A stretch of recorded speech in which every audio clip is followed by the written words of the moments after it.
నిన్నటి రోజు కష్టంగా ఉండొచ్చు, అలాగే ఈరోజు కూడా కష్టంగానే ఉండొచ్చు, కానీ రేపటి రోజు మాత్రం ఖచ్చితంగా అందంగా ఉంటుంది.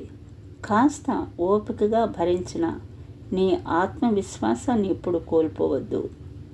మన బాధ సంతోషాలను పంచుకోవడానికి ఎవరైనా ఉంటే బాగుంటుంది, కానీ అన్ని వేళ మనతో ఎవరూ ఉండరు అనేది ఒప్పుకోవాల్సిన నిజం.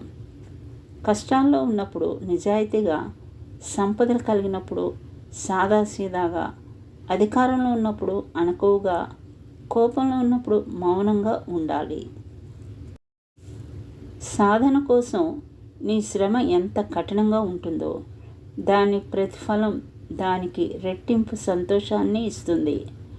2 చేతులతో మనం 10 మందిని కొట్టలేము, కానీ 2 చేతులు జోడించి కోట్లాది హృదయాలను జయించగలం.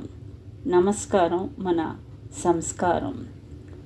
అదృష్టం తన కోసం ఎదురు చూడమంటుంది, అవకాశం తనను సృష్టించుకోమంటుంది. ఎదురు చూస్తూ అక్కడే ఉందాము, అవకాశం అందుకని ముందుకు వెళ్దామా అనేది మన చేతుల్లోనే ఉంది. ఎంత ఇష్టపడితే అంత అలసు, ఎంత ప్రేమిస్తే అంత బాధ, ఎంత నమ్మితే అంత ద్రోహం. జీవితం అంటే నిన్ను నువ్వు చూసుకోవడం కాదు, నిన్ను నువ్వు రూపుదిద్దుకోవడం. ప్రతి టీచరు ఒకప్పుడు విద్యార్థే, ప్రతి విజేత ఒకప్పుడు పేదవాడే, ప్రతి నిపుణుడు ఒకప్పుడు ప్రారంభకుడే. కానీ అందరూ దాటి వచ్చింది నేర్చుకోవడం అనే వారధిని.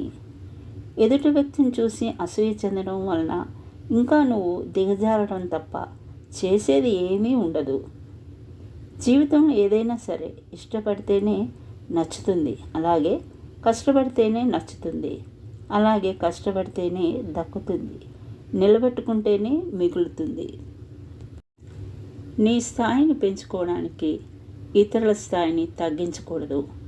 బోలెడు అనుభవాలతో కూడిన పుస్తకాలు ఇచ్చినా చూసి కూడా రాయని పరీక్ష జీవితం అంటే గుర్తుంచుకో.